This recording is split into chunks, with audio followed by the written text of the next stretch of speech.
warahmatullahi wabarakatuh. Halo pemirsa TVRI Sumatera Selatan, apa kabar Anda hari ini? Mudah-mudahan selalu sehat, tetap semangat menjalankan aktivitas sehari-hari. Senang sekali hari ini saya Nanda Nasyaya kembali hadir menjumpai Anda di program Halo Dokter. Hari ini kita akan membahas tentang waspada gagal ginjal sebabkan kematian. Nah pemirsa, Anda dapat berkonsultasi langsung di sini karena di studio hari ini sudah hadir Dr. Ki Agus M. Yusuf Arif Akbar, SPPD Vinasim, dokter spesialis penyakit dalam. Dokter Yusuf, ya, apa kabar dokter? Baik Mbak Nanda. Sehat ya? Ya, sehat. Alhamdulillah, terima kasih sudah berkunjung ke TVRI Sumatera Selatan. Ini dokter kita mau berbincang-bincang dan pemirsa kami tidak berbincang berdua saja. Anda dapat bergabung bersama kami melalui telepon di 0711 311 454 atau kirimkan pesan singkat Anda ke nomor telepon yang tertera di layar kaca Anda. Ada WhatsApp-nya TVRI Sumatera Selatan ini pemirsa. Waspada gagal ginjal sebabkan kematian. Nah ini sering sekali ya kita dengar nih penyakit gagal ginjal ini ya dokter ya. Tapi kita mau saya nanya dulu sih sebenarnya letak ginjal tuh di mana sih dok kalau dalam tubuh kita ini? Jadi letak ginjal itu ada di pinggang. Kanan ya. kiri? Dia letaknya di kanan sama di kiri. Oh ada dua? Ada dua, okay. Gitu.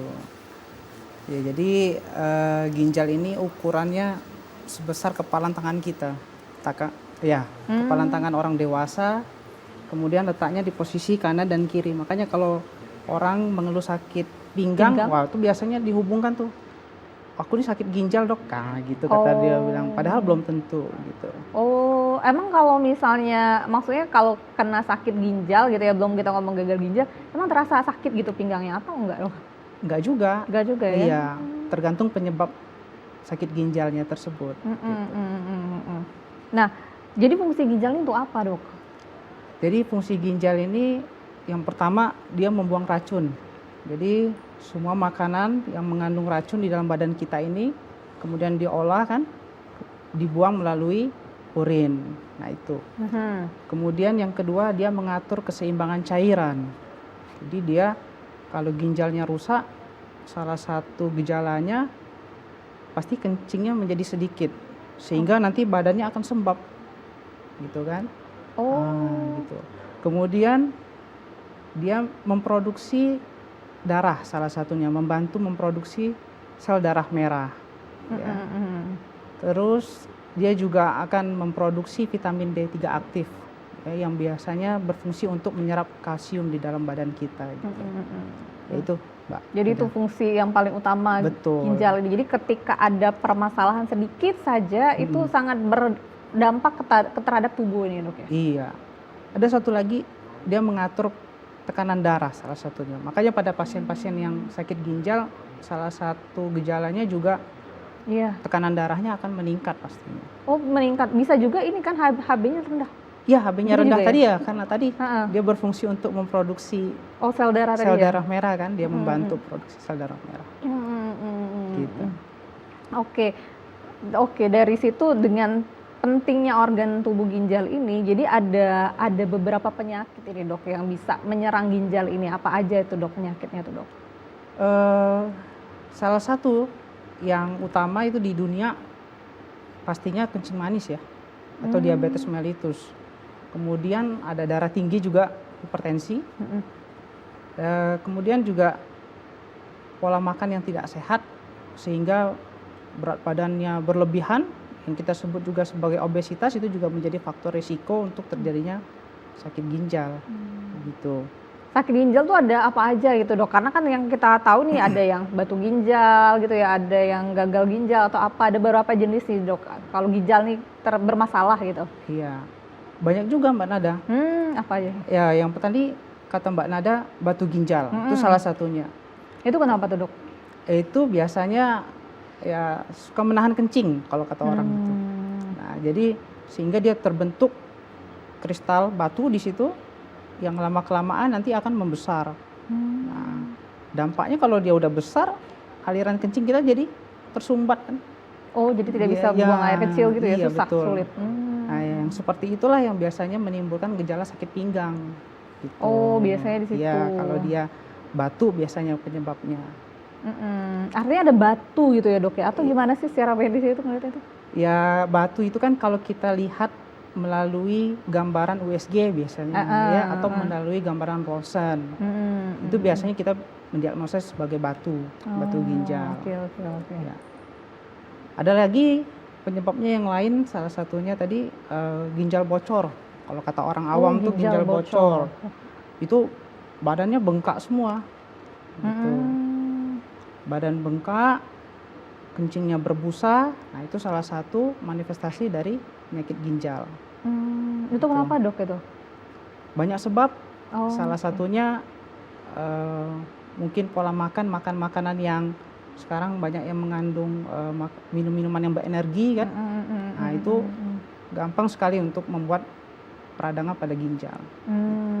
Itu apa, ginjal, bengkak ginjal gitu ya? Iya. Terus apa lagi dok? Ada berapa jenis lagi penyakitnya?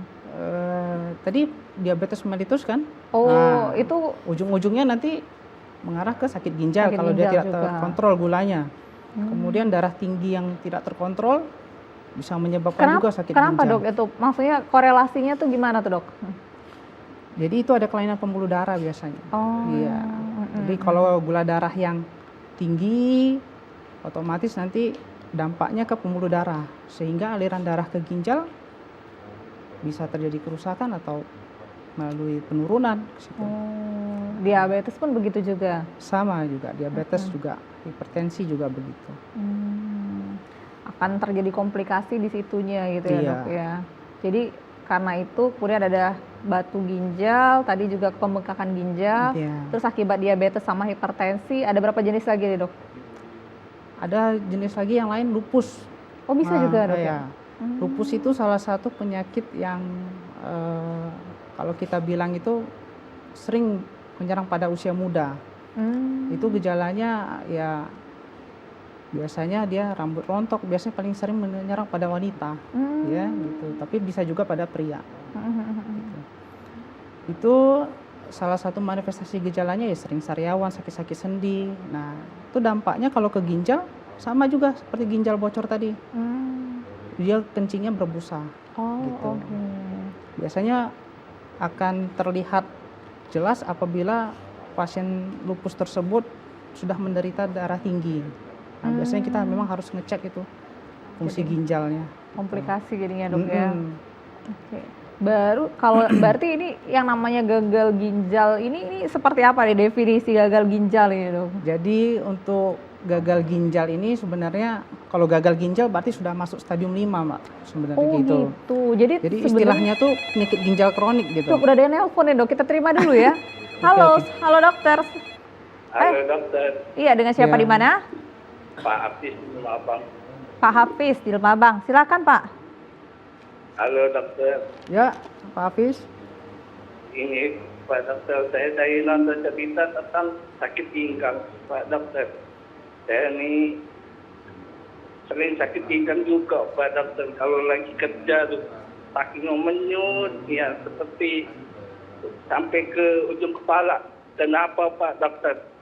Kedua, kata teman saya, kalau sakit pinggang tuh galak uang pikiran negatif. Pak dokter berbuat yang tidak senonoh. Benar apa tidak itu Pak dokter? Teman-teman saya di tempat pekerjaan saya Halo? Ini katanya saya tuh sakit pinggang tuh, kata teman-teman saya tuh berbuat tidak senonoh, tapi saya tidak berbuat seperti itu. Benar atau tidak? Terus apa penyebabnya sakit pinggang itu Pak dokter? Sebentar Pak Hafiz. Ada lagi? Saya tuh sering sakit pinggang baik. Kalau kerja saya tuh OP itu OP. Saya belum menikah Pak dokter. Umur saya masih 30, masih muda. Baik. Pak usianya berapa? Pak 30. Oke, itu saja ya Pak ya? Iya. Baik, terima kasih. Itu aja dok, mau tanya usia ya? Iya. Oke, terima kasih Pak Hafiz. Akan dijawab langsung ini sama dokter Yusuf. Silakan dok. Iya Pak Hafiz. Tadi keluhannya sakit pinggang ya Mbak Nanda? Iya, sampai ke kepala katanya ya. Oke. Usia 30 tahun. Jadi kalau sakit pinggang itu sebenarnya belum tentu ya sakit ginjal ya. Kita harus perlu pemeriksaan lebih lanjut. Ya, yang paling penting adalah USG dulu minimal. Kemudian Kalau USG tidak ditemukan kelainan, berarti mungkin bukan dari ginjal, bisa juga dari tulang belakang, kayak gitu. Jadi perlu kita pemeriksaan ronsen di situ. Gitu. Jadi untuk sakit pinggang belum tentu ya Pak Hafiz ya menderita sakit ginjal begitu. Kemudian tadi apa tadi dari Pak Hafiz? Iya, karena katanya orang-orang berpikir ada perbuatan yang tidak baik, maksudnya ya bukan, nah itu mitos ya dok ya istilahnya. Iya, nggak ada lah seperti itu. Intinya adalah melakukan pemeriksaan terlebih dahulu gitu ya dok ya baiknya. Betul. Baiknya harus melakukan pemeriksaan karena kita dokter juga nggak bisa langsung nebak-nebak aja gitu ya dok ya, Iya. harus ada pemeriksaan lebih lanjut untuk bisa mendiagnosis. Iya betul Mbak Nana. Gitu ya dok ya, jangan jadi dokter diri sendiri gitu ya. Kita harus berkonsultasi gitu ya, Iya. minimal ke vaskes tingkat pertama lah gitu dok ya. Betul. Oke, kita lanjut lagi, boleh setelah Pak Hafiz di 0711 31145 nanti akan langsung dijawab oleh dokter Yusuf ini dok. Oke, tadi ngomongin gagal ginjal gitu ya Iya. dok ya. Jadi tadi penyakit kalau gagal ginjal tuh kita udah berpatokan dia penyakit ginjal kronik yang udah stadium 5. Oh iya. Oh iya, Jenis ada ginjal akut, ada kronik juga kan dok ya? Betul. Iya, itu. Jadi kalau yang biasanya kalau gagal ginjal itu bisa bersifat akut atau bisa bersifat kronik. Kalau dia akut biasanya peningkatan atau kelainan fungsi ginjalnya itu antara kurang dari 7 hari. Oh gimana Jadi tuh? kalau akut. Tapi kalau dia kronik udah berlangsung lebih dari 3 bulan. Jadi kalau kita ambil salah satu contohnya, Iya, boleh. kalau dari definisi kan penyakit ginjal kronik itu adalah kelainan struktur atau fungsi yang sudah berlangsung lebih dari 3 bulan. Itu yang kronik Mbak Nada. Tapi kalau yang akut, dia biasanya kurang dari 7 hari. Kayak gitu. Nah yang akut, dia bisa bersifat reversible. Jadi dia bisa balik lagi seperti normal. Oh iya. Iya, tapi kalau yang kronik, nah ini yang harus kita waspadai. Kita upayakan jangan sampai dia berlanjut ke stadium 5 yang bisa kita sebut sebagai gagal ginjal. Oh, itu udah Kayak stadium gitu. 5 Iya, gitu kalau ya? kalau udah gagal ginjal kayak gitu, terapinya pasti Cuci darah. cuci darah atau transplantasi atau cuci darah lewat perut gitu. Gitu Mbak. Oh jadi kalau misalnya akut itu 7 hari, maksudnya baru terasa atau Ya gimana? biasanya gejalanya itu atau dia sudah pernah riwayat sakit ginjal namun jaraknya itu 7 hari Mbak. Kayak gitu. Kalau dia ketahuan lebih cepat, biasanya dia akan sembuh juga lebih cepat. Bisa bersifat reversible ya. Bisa sembuh. Iya. Apa ini dok gejalanya terlebih untuk bisa tahu nih? Selain tadi sakit pinggang terus gitu ya Betul. maksudnya ya. Kalau yang paling umum. akut, nah kalau yang akut biasanya dia bisa langsung bergejala karena racunnya itu kadang-kadang langsung meningkat tinggi. Oh cepat Gitu, begitu, dok, ya? cepat. Tapi juga balik lagi, bisa menurun lebih cepat lagi.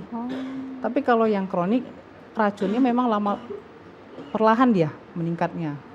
Butuh Nah, waktu. butuh ya? waktu. Cuman yang kronik ini, yang bisa kita upayakan adalah mencegah jangan sampai dia Naik berlanjut ke stadium stadium. 5 gitu. Gitu.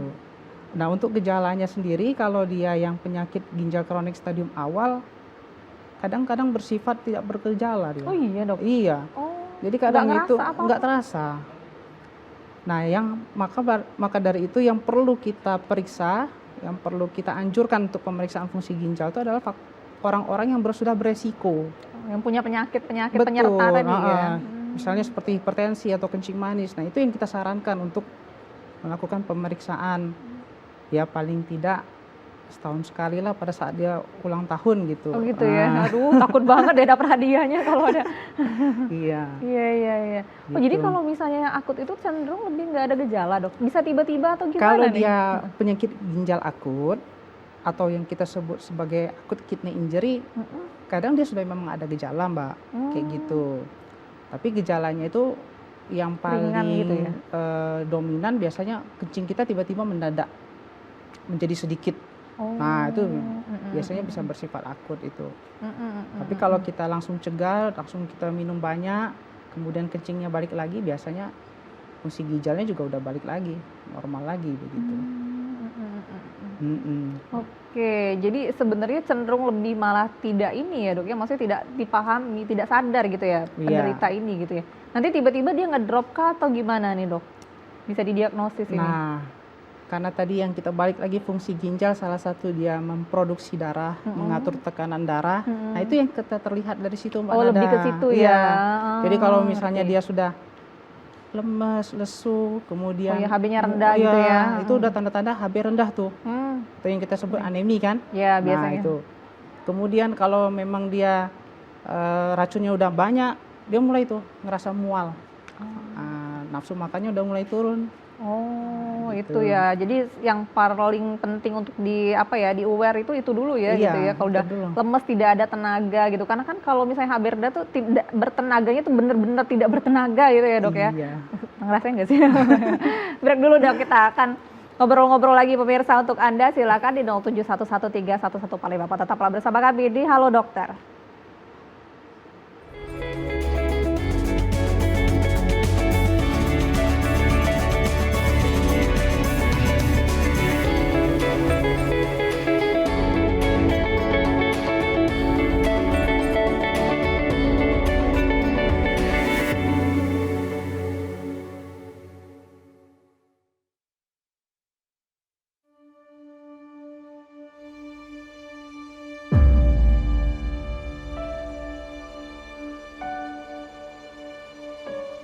Kami menyadari perjuangan kami tak lagi mengangkat senjata.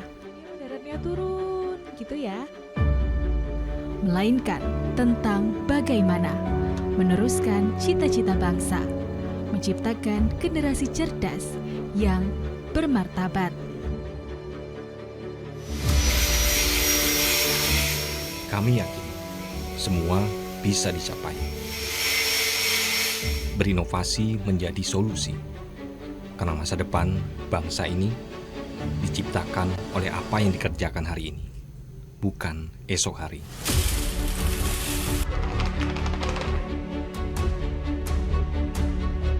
Kami sadar tak perlu menjadi yang hebat untuk membangun negeri ini, melainkan fokus mengembangkan kreativitas akan lebih berarti bagi yang menikmati.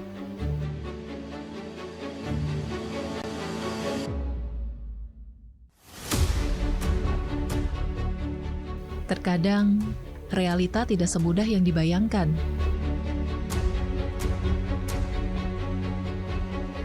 Kami tak pernah menyerah pada apa yang dihadapi.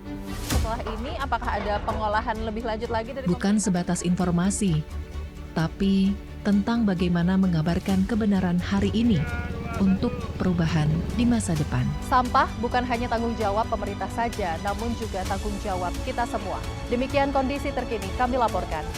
Siapapun dan dari manapun kami Tetap pemuda Indonesia.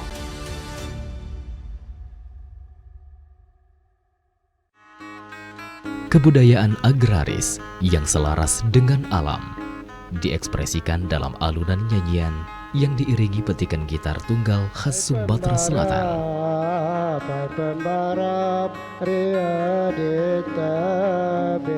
Saksikan kesenian musik tradisional yang tak lekang oleh zaman di program Batang Hari 9. Setiap hari Senin dan Kamis pukul 13 waktu Indonesia Barat. Selasa pukul 10:30 waktu Indonesia Barat. Serta Sabtu dan Minggu pukul 16:30 waktu Indonesia Barat. Hanya di TVRI Sumatera Selatan.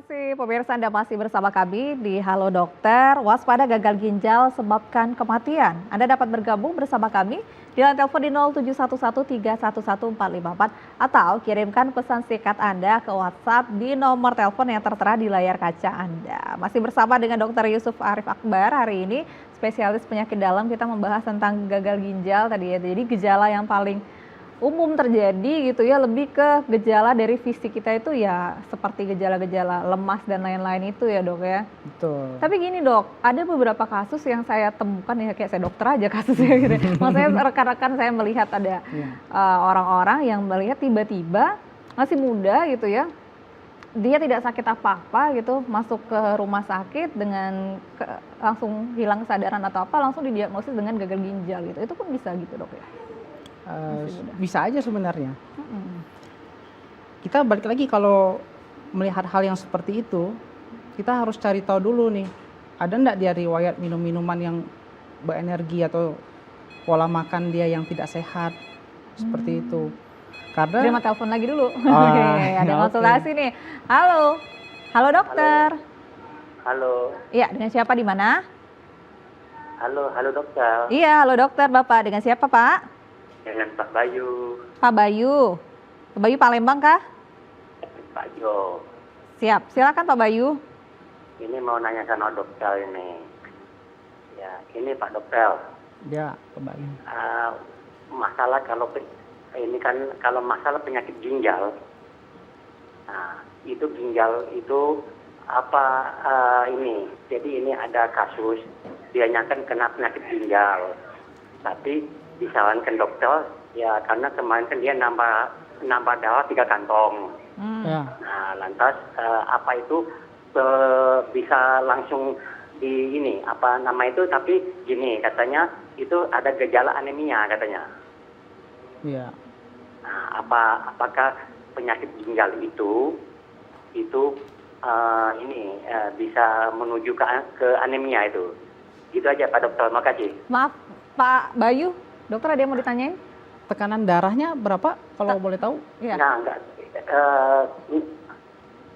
enggak tahu, aku enggak tahu yang tekanan darahnya, enggak tahu. Oke. Tapi yang jelas dia tuh katanya gagal ginjal. Usia? Usia 52. Oh, oke. Buang air kecilnya gimana Pak Bayu? Apa? Buang air kecilnya gimana? Sedikit? Kalau buang airnya biasa-biasa aja.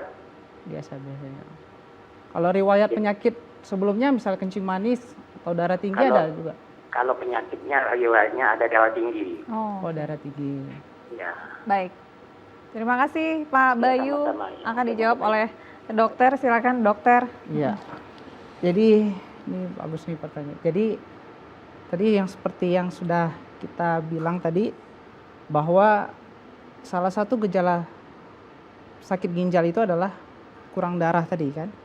Nah, jadi Pak Bayu, riwayat transfusi darah 3 kantong itu mungkin menjadi salah satu gejala akhir daripada penyakit ginjal. Karena kalau ginjal itu udah rusak, berarti dia sudah berkurang fungsinya. Tadi salah satunya dia memproduksi sel darah merah, jadi dia sudah berkurang, akibatnya dia tekanan darahnya jadi apa? Bukan tekanan darah, maaf. Darahnya jadi berkurang begitu kan, sehingga memerlukan transfusi. Kemudian tadi ada riwayat darah tinggi ya. Nah, mungkin darah tingginya yang tidak terkontrol itu menjadi salah satu penyebab dia jadi gagal ginjal begitu. Jadi Pak Bayu benar bahwa kalau memang dia ada gejala dari anemia, mungkin itu salah satu tanda sudah sakit ginjal. Tinggal kita evaluasi ya darahnya, apakah kadar racunnya sudah meningkat atau belum. Begitu. Kalau misalnya kadar racunnya sudah meningkat, terbukti bahwa memang sudah sakit ginjal, seperti itu. Jadi memang salah satu gejala gitu ya dok ya, Betul. gejala kurang darah gitu ya, Kurang sehingga darah. perlu melakukan transfusi darah. Betul. Maksudnya ada pengalaman juga, saya ketika memang sudah transfusi, kembali HB-nya naik, cuman beberapa waktu kemudian dia turun lagi, artinya racunnya udah ini dok ya, maksudnya. Ya, jadi kalau racun itu, kalau gejala dia racun itu meningkat, mual muntah itu. Oh, mual muntah. Mual muntah, kemudian nafasnya berbau. Itu ya? Iya, nafasnya berbau. nafsu makannya pun berkurang. Nafsu makan berkurang itu akibat tadi nafas yang berbau tadi. Oh, Kayak itu. gitu. Itu sudah tanda bahwa racun udah mulai tinggi tuh. Tanda. Itu yang gejala yang paling bisa dilihat Betul, gitu ya dok ya. Tinggal nanti kita perhatikan kencingnya sedikit apa enggak, kemudian sudah mulai belum sembab-sembab di kaki. Biasanya Sembab-sembab tuh gimana dok? sembab-sembab tuh nanti kaki kita menjadi lebih berat kayak gitu. Biasanya pasiennya sudah agak sulit dia berjalan ke kamar mandi misalnya begitu kan. terkuyung-kuyung Ya, gitu karena ya. dia berat ngangkat kakinya aja sulit. Udah terasa bengkak sembab gitu. Nah, itu mungkin salah satu sudah terjadi penumpukan cairan kayak gitu. Penumpukan, Iya. karena tidak bisa mengolah itu ya ginjalnya. Iya, tidak karena bisa ginjalnya ini tidak ya. bisa membuang, tidak bisa menjaga keseimbangan cairan tadi. Gitu. Oke, dok, gimana sih dokter bisa mendiagnosis ini gitu ya? Selain gejala-gejala itu ada beberapa pemeriksaan lebih lanjut yang bagaimana ini dok? Iya, jadi kalau untuk mendiagnosis ya, mendiagnosis penderita sakit ginjal ini, yang paling utama adalah kita memeriksa laboratorium, itu aja. Yang paling sederhana adalah urin. Oh itu? Iya, kita lihat di situ kalau dia sudah berbusa, itu berarti menandakan adanya protein yang keluar dari situ. Nah, protein di dalam badan kita keluar dari situ. Kalau dia tidak kita cepat obatin, makin lama makin rusak ginjalnya. Gitu. Kemudian kita bisa periksa dengan darah. Darah tadi dari HB ya, Iya. anemia apa enggak, kemudian kadar racun. Oh itu Ya, dari kadar pemeriksaan racun darah ya, juga ya? ureum kreatinin ya. Kemudian juga dari kadar elektrolit. Nah, kadang kalau misalnya elektrolitnya nggak seimbang nih akibat sakit ginjal, itu biasanya bisa menumpuk tuh. Nah, kalau dia udah menumpuk, mulai nih gejalanya macam-macam nih, bisa berdebar-debar gitu. Sesak napas Bisa juga? sesak nafas juga gitu. Bisa nyeri dada, banyak gejalanya. Jadi dari pemeriksaan itu aja, dari pemeriksaan darah dan urin pun sudah bisa terdiagnosis. Betul. Betul sekali Mbak Nanda. Oke, jadi begitu ya ternyata dengan pemeriksaan. Nah tadi juga balik lagi ke pertanyaan saya tadi nih dok, kalau misalnya tiba-tiba tanpa ada gejala gitu ya, tiba-tiba begitu dibawa ke IGD rumah sakit dengan kondisi yang tidak sadarkan diri tapi ternyata akhirnya terdiagnosis itu, artinya ini dok tidak ada faktor pendukung juga ini dok, maksudnya tiba-tiba dia kena penyakit ini gitu dok. Ya kalau itu yang harus kita cari tahu. Oh, yang Mbak tadi Nada. ya, riwayat Iya, makan dan ada minumnya riwayat ya. makan dan minum. Biasanya itu ya. Biasanya kalau yang sudah seperti itu bervariasi juga nih. Tidak sadar tuh sudah banyak juga kan diagnosis ininya kan, diagnosis bandingnya itu banyak juga. Nggak harus selalu gagal ginjal begitu. Kalau memang dia ada riwayat minum alkohol ataupun yang bercampur-campur, nah itu biasa salah satu menjadi faktor untuk terjadinya gagal ginjal akut. Nah, saya bilang kayak akut gitu. bisa ya, Iya, bisa dia akut akut dulu kayak ya. gitu. Itu kalau dia Gaya hidup lah ya. betul. Kalau alkoholnya dicampur kan ada oplos-oplosan. Itu paling sering tuh Mbak Nada. Oh itu sering Iya. seperti itu ya dok. yang Apalagi gimana? kalau sudah pasien yang tidak sadar, matanya kabur, itu udah indikasi kita untuk melakukan cuci darah. Jadi kita ambil racunnya dari situ. Itu bisa berketerusan atau memang bisa pada saat pengobatan aja tuh dok? Salah satu pengobatannya seperti itu kalau untuk darah yang itu. keracunan alkohol. Memang kita perlu untuk mengambil racun itu secepatnya. Kalau enggak nanti dia akan mengganggu saraf, akan mengganggu Kemana-mana gitu ya? ke mata Itu masih dia akut bisa nggak buta. dok itu hitungannya gitu? Itu akut kan? Itu akut Iya, ya dok ya? karena kurang dari 7 hari kan. Oh iya, begitu ini tiba-tiba Iya, gitu ya dok tiba-tiba ya? kan, iya gitu. Jadi kalau memang kita penanganannya segera cepat, biasanya kalau dia nggak berkomplikasi yang lain, masih bisa tertolong. Gitu. Kurang dari 7 hari itu tadi ya? Iya. Tapi sebenarnya 7 hari itu juga nggak tiba-tiba ya, ada sebuah proses panjang gitu ya, terkait konsumsi, gaya hidup dan lain-lain gitu Iya. ya. Dan ternyata itu bisa disembuhkan lah ya dok ya? Iya betul. Kalau misalnya dia belum menyebar, Mm-mm. kalau bisa ada belum komplikasi. Iya. Nah yang bisa kita bedain tuh cuman ini, HB-nya. Gimana? Iya, kalau dia akut biasanya HB-nya kadang normal. Oh iya? Iya, karena ginjalnya kan cuman rusak sementara kan. Kalau yang sudah progresif, yang sudah kronik, Nah itu yang dia mulai HB-nya rendah-rendah turun-turun. Itu aja yang bisa kita bedain yang mana yang akut. Oh, yang bedanya mana yang, itu? Iya itu aja. Kadang kalau kita ini secara simpelnya lah. Ya, seperti dari kayak hasil gitu. pemeriksaan Iya. darah dilihat gitu ya. Iya. Tapi ada terindikasi ada ginjal gitu ya, ada bermasalah dengan ginjal. Tapi HB-nya normal, jadi istilahnya harus segera dikeluarkan racunnya dulu gitu ya dok. Betul. Wah, mulai pinter nih saya. Gitu. Dok, ini menarik juga nih, gaya hidup nih ya, kita gara-gara ngomongin itu jadi gayanya hidup. Karena gaya hidup ngomongin, karena sekarang ini kan luar biasa dok, maksudnya obat-obat tuh bisa dibeli dengan mudah gitu ya di pasaran gitu. Terus yang kadang-kadang masalahnya nih kadang-kadang obat pelangsing, obat pemutih, obat apa lagi lah gitu istilahnya sekarang nih karena iklan-iklan lah ya gitu. Nah ini gimana nih dok dampaknya kepada ginjal ini dok? Ya, jadi kalau sebenarnya kalau kita masih menggunakan dosis yang sesuai, biasanya enggak lah sampai ke efek ke ginjal ya. Namun yang paling sering adalah obat-obat pereda nyeri. Nah, obat-obat pereda nyeri berupa misalnya paracetamol dong dok? Enggak, dia golongan yang non steroid kayak gitu. Jadi dia kalau sering mengkonsumsi itu maka lambat laun nanti ginjalnya akan semakin rusak, gitu. Itu tapi bisa. Kalau dia paracetamol, saya rasa nggak begitu efeknya nggak begitu ke ginjal, nggak terlalu berbahaya. Gitu. Pereda nyeri itu kalau sakit apa gitu? Kalau sakit kepala gitu atau sakit apa? Nanti dijawabnya. Dijawabnya. Kita harus iklan dulu nih. Pemirsa, kami mengundang Anda di line telepon di 07113111454. Tetaplah bersama kami di Halo Dokter.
Terima kasih pemirsa, Anda masih bersama kami di Halo Dokter.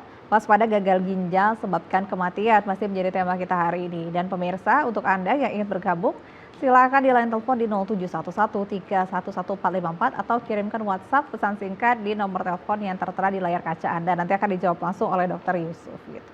Nah, tadi yang perlu menjadi perhatian serius gitu ya dok ya, obat pereda nyeri. Obat pereda nyeri yang seperti apa sih gitu? Seberapa sering emangnya orang tuh makan obat pereda nyeri ini dok? Ya, jadi obat pereda nyeri itu sekarang ada dua macam ya. Ada yang golongan dia paracetamol, ada yang golongan dia non steroid. Nah, yang paling sering diresepkan ini adalah non steroid karena memang efek anti nyerinya itu luar biasa dibandingkan yang paracetamol.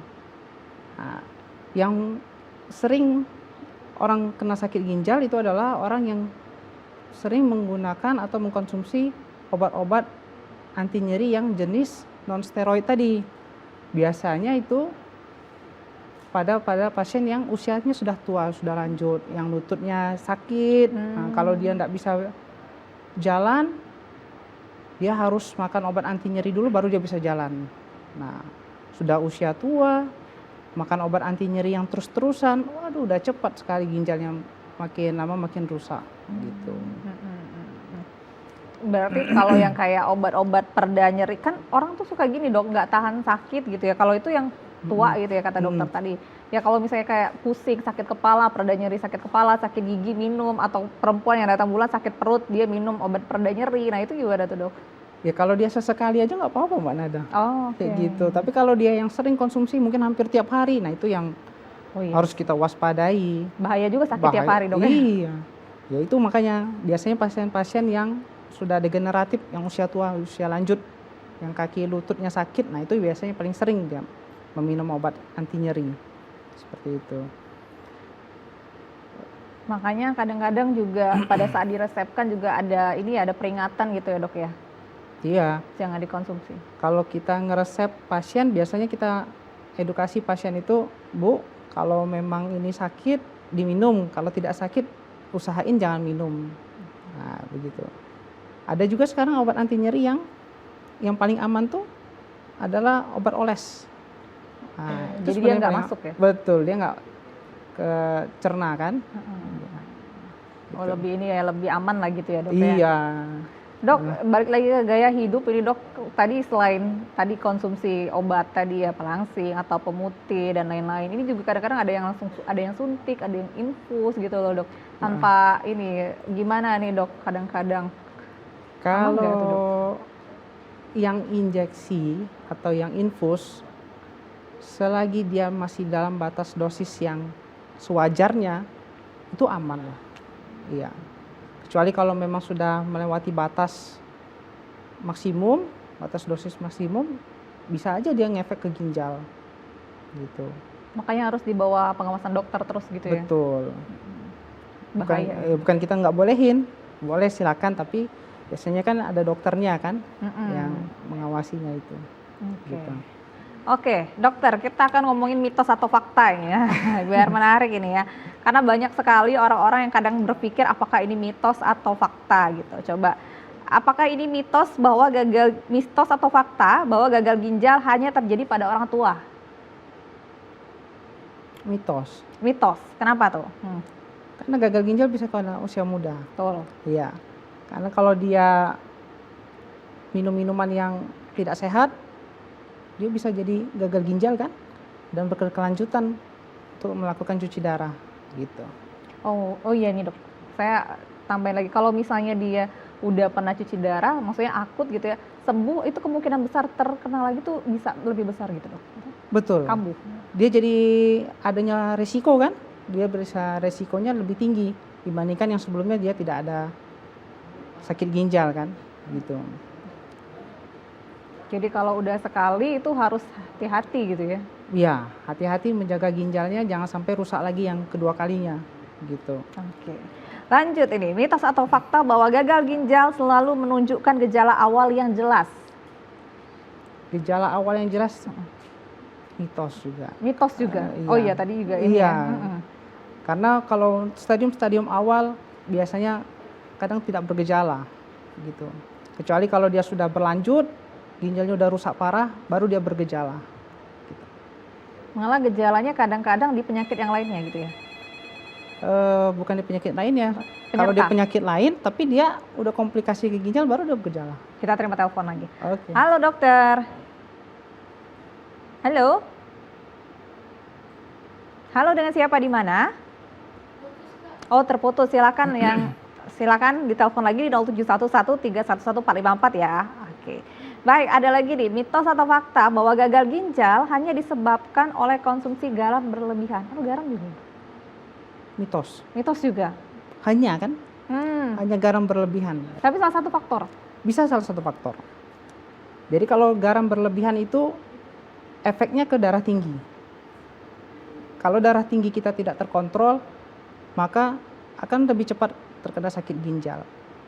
Oleh karena itu, biasa kita mengedukasi ke pasien-pasien untuk penderita darah tinggi itu sebaiknya konsumsi garam itu kurang dari 2 gram. 2 gram itu seperti apa sih?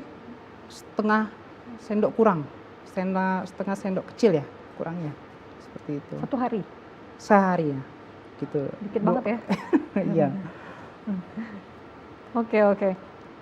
Lagi mitos atau fakta bahwa diabetes dan hipertensi adalah penyebab utama gagal ginjal. Apa tadi Mbak? Diulang?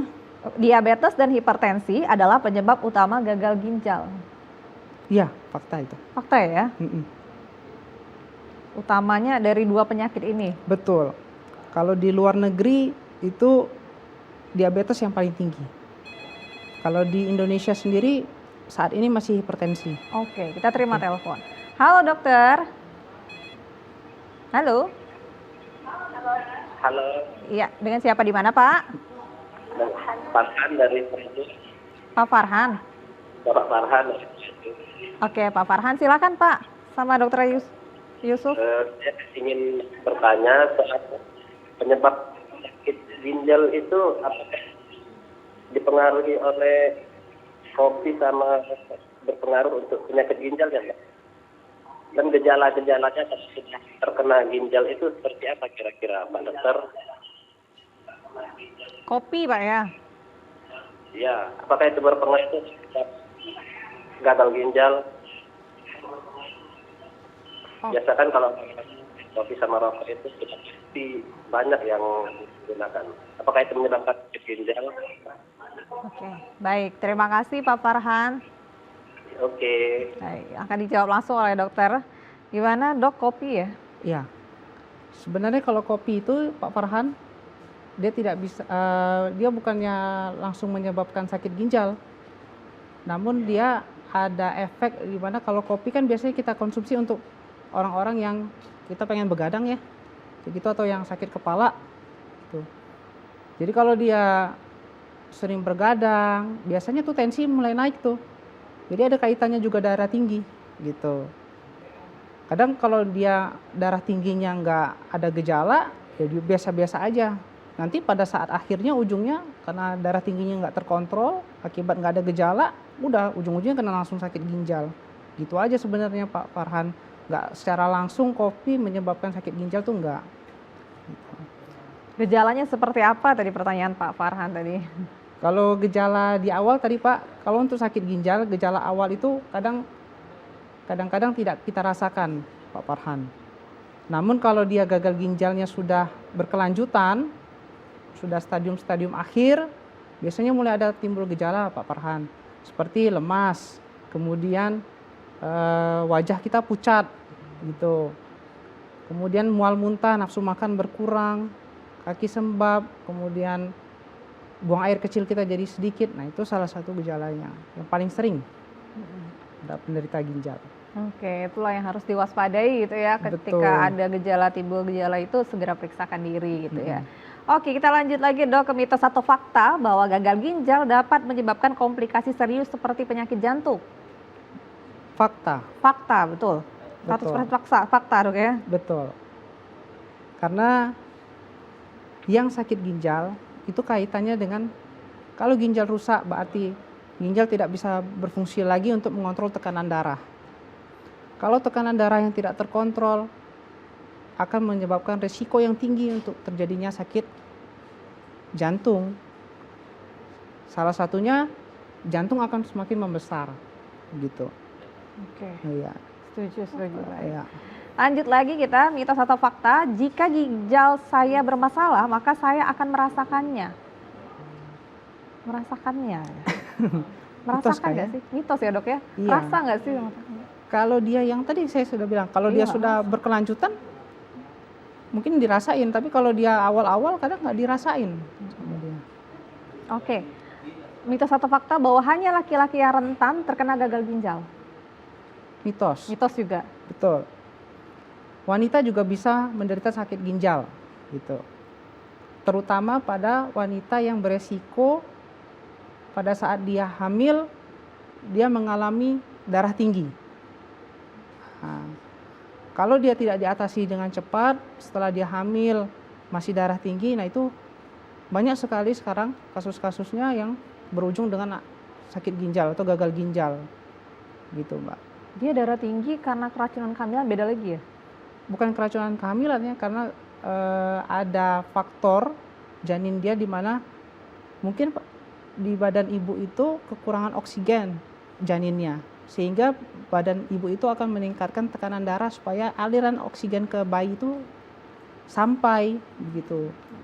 Itu salah satu penyebab ibu hamil kenapa dia darah tinggi begitu. Ya, tapi kalau kita tidak obati darah tingginya, kemudian tidak pernah kontrol, ya itu makin lama kayak tadi hipertensi yang tidak terkontrol akan menyebabkan sakit ginjal gitu. Jadi balik-baliknya ke hipertensi lagi kan, Mbak. Benar. Muter-muter di situ Muter-muter ya, Dok, di situlah. Iya, memang sih. Oke. Dokter, kita harus break dulu nih, bagaimana nanti penata laksanaannya gitu ya. Nanti kita akan bahas di segmen terakhir ini pemirsa. Kami akan segera kembali, tetaplah bersama kami di Halo Dokter.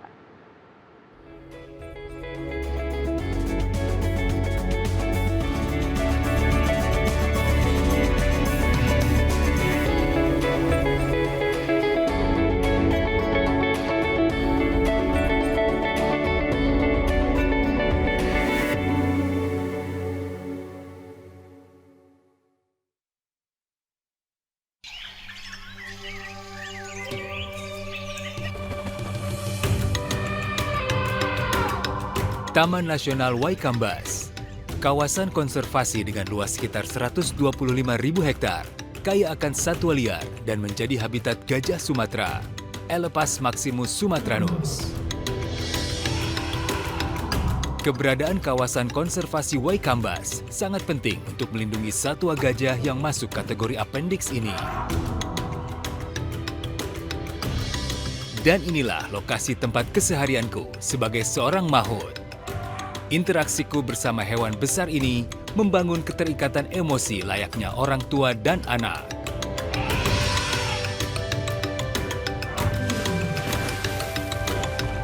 Gajah merupakan hewan sosial yang cerdas dan memiliki ingatan yang kuat.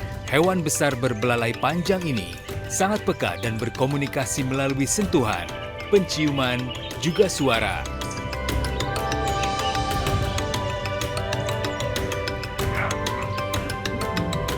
Konflik gajah dengan manusia, penyusutan hutan habitat alami gajah, dan perdagangan gading ilegal menyebabkan gajah diambang kepunahan. Satu pesanku, hidup berdampingan dengan gajah, cegah kepunahan.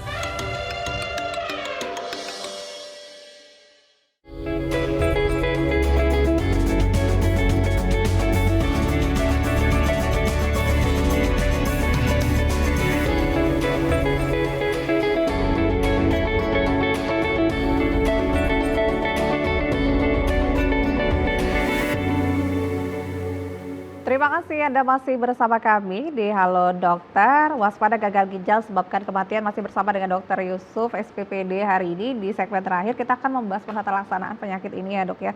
Lalu bagaimana pengobatan yang umumnya dilakukan untuk penyakit ini, Dokter? Ya, jadi kalau untuk pengobatan sebenarnya kalau dia gejala atau stadium awal itu bisa kita obati dengan cara mengubah pola gaya hidup kita yang dulunya jelek menjadi bagus. Contohnya misalnya ada riwayat merokok, ya kita stop merokoknya. Riwayat sering mengkonsumsi alkohol, kita stop alkoholnya. Begitu. Kurang olahraga, kita olahraga paling tidak setengah jam sehari. Gitu. Jadi kita dapat 150 menit per minggunya, itu target kita. Kemudian banyak minum air putih. Kalau dia masih bisa buang air kecil, itu salah satu bentuk upaya pengobatan dan pencegahan supaya dia tidak berkelanjutan menjadi gagal ginjal ya atau stadium akhir. Namun kalau dia udah stadium akhir, hanya 3 pengobatannya. Kita salah satunya tadi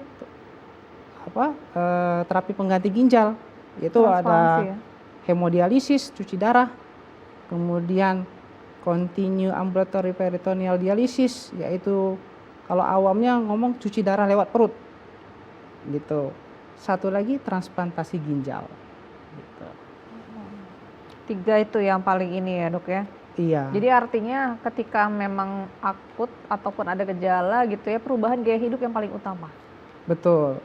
Kalau memang ada banyak faktor resiko, baik itu ada resiko di keluarga yang sudah pernah menderita sakit ginjal, riwayat penyakit sebelumnya, terutama riwayat penyakit pembuluh darah, seperti itu, baik itu darah tinggi maupun juga kencing manis, itu yang perlu kita obati di awal, penyakit dasarnya, supaya tidak berkelanjutan ke penyakit ginjal.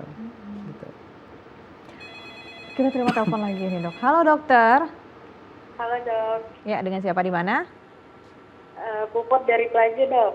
Oke, ibu silakan bu. Iya dok, jadi ini kan saya sedang hamil dok. Nah suami saya ini perokok aktif. Kira-kira apakah ada pengaruh dok ke penyakit ginjal bagi anak saya nanti dok? Oke. Yang mau ditanyakan dok? Cukup? Udah cukup. Cukup. Oke, terima kasih Bu Puput. Lancar-lancar kehamilannya, sehat selalu. Oh iya, satu lagi, darah tinggi ya? Bu Puput? Udah terputus, sayang sekali. Ya, oke. Jadi kalau wanita hamil, suaminya perokok, sebaiknya itu suaminya stop dulu atau jauh-jauh lah dari istrinya, jangan sampai dekat-dekat ya, karena kita tahu bahwa perokok itu, apalagi perokok pasif, itu dampaknya 3 kali lebih hebat dibandingkan perokok aktif. Perokok aktif tuh ya orang yang merokok gitu, tapi kalau perokok pasif orang yang kedapatan dari asapnya aja kan gitu. Ya sebaiknya dihindarin ya Bu. Namun apakah bisa sakit ginjal secara langsung? Tidak. Tapi kalau secara tidak langsung, apabila ibu mengalami mulai gejala paru-paru atau sesak nafas, dan kemudian bisa komplikasi ke janin, bisa saja timbul yang kita sebut hipertensi dalam kehamilan tadi. Apabila tidak diobati, maka bisa berkelanjutan menjadi sakit ginjal. Kalau ada darah tinggi, itu juga harus waspada? Betul. Darah tinggi harus ada waspada. Kalau memang di awal sebelum hamil sudah darah tinggi, sebaiknya selain ke dokter kebidanan, kontrol juga ke dokter penyakit dalam untuk kita atur tekanan darahnya jangan sampai tidak terkontrol gitu. Oke, baik. Terima kasih dokter begitu Mbak Puput. Semoga lancar-lancar kehamilannya ya. Ya. Selanjutnya ini dok, pada saat kondisi seperti apa nih pasien harus menjalani cuci darah ini dok? Ya, jadi kalau yang sudah kita sarankan cuci darah, biasanya pasien-pasien yang kita nilai apabila sudah stadium 4. Ya, stadium 4 itu bisa kita katakan bahwa sudah mendekati ini sudah stadium akhir. Nah, itu kita sarankan untuk pemasangan akses cuci darah. Karena apa Mbak Nada? Pada saat dia sudah stadium akhir, biasanya gejalanya hebat-hebat itu, sesak nafas, kemudian tidak sadar. Nah, itu akan sulit untuk melakukan akses cuci darah itu.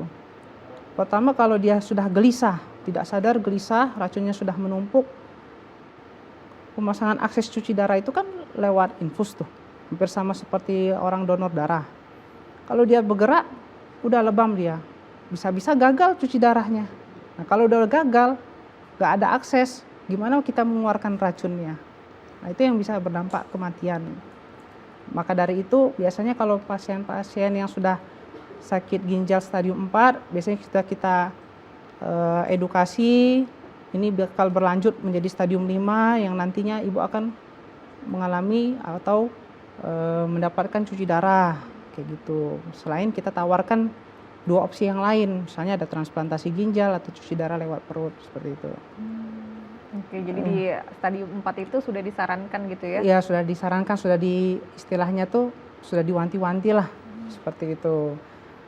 Jadi supaya dia apabila menerima bahwa disuruh cuci darah, dia tidak banyak pikir, dia langsung aksesnya ada, biasanya lebih bagus itu ininya Jadi ke cuci depannya. darah itu untuk yang sudah stadium 5 itu gitu ya dok? Atau Iya, cuci darah itu kita lakukan sudah stadium 5.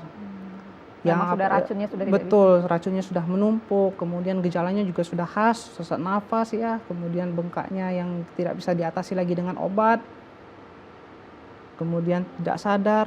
Nah itu yang hukumnya wajib lah untuk cuci darah. Kita buang racunnya dulu, kita selamatin dulu nyawanya dulu gitu. Oh, oke. Kalau transplantasi ginjal tuh gimana tuh dok?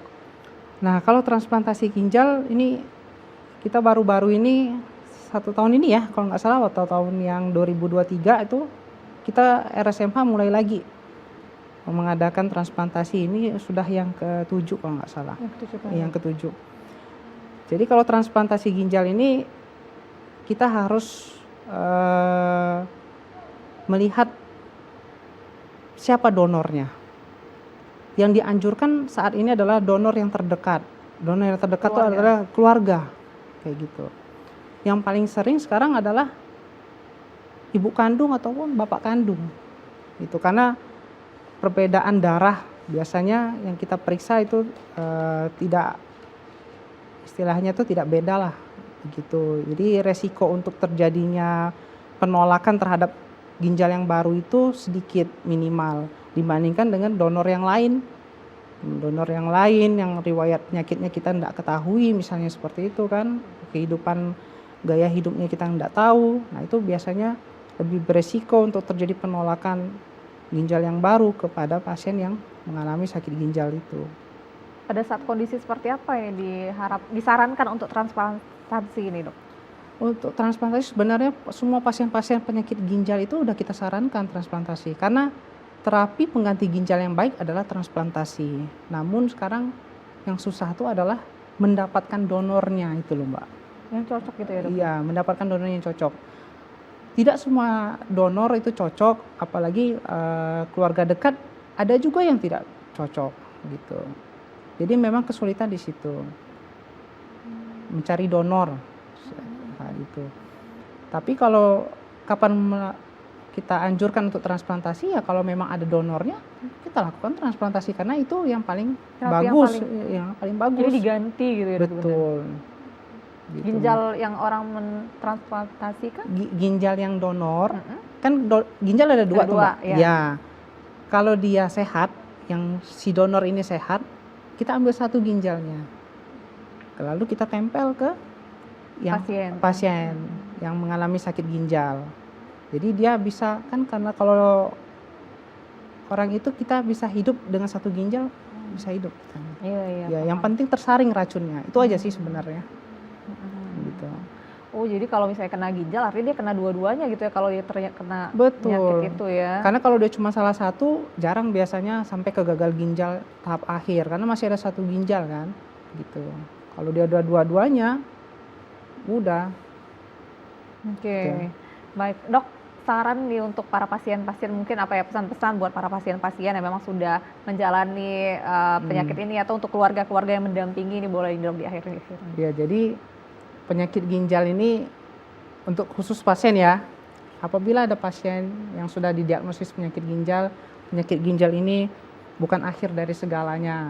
Karena penyakit ginjal ini sangat berkaitannya dengan orang-orang depresi ini.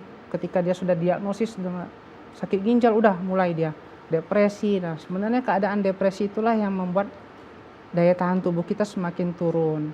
Oleh karena itu, untuk mencegah supaya sakit ginjal berkelanjutan, maka kita menyarankan kepada pemirsa supaya agar melakukan pemeriksaan setiap tahun, minimal 1 kali setahun gitu.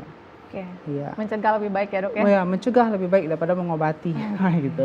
Baik, terima kasih banyak Dr. Yusuf sudah mengedukasi hari ini. Mudah-mudahan apa yang kami perbincangkan ini pemirsa tentunya bisa menambah pengetahuan bagi para pemirsa TVRI Sumatera Selatan. Akhirnya saya Nada Nasyaya, wakil kerabat kerja bertugas, pamit undur diri. Terima kasih atas kebersamaan Anda. Wassalamualaikum warahmatullahi wabarakatuh dan sampai jumpa.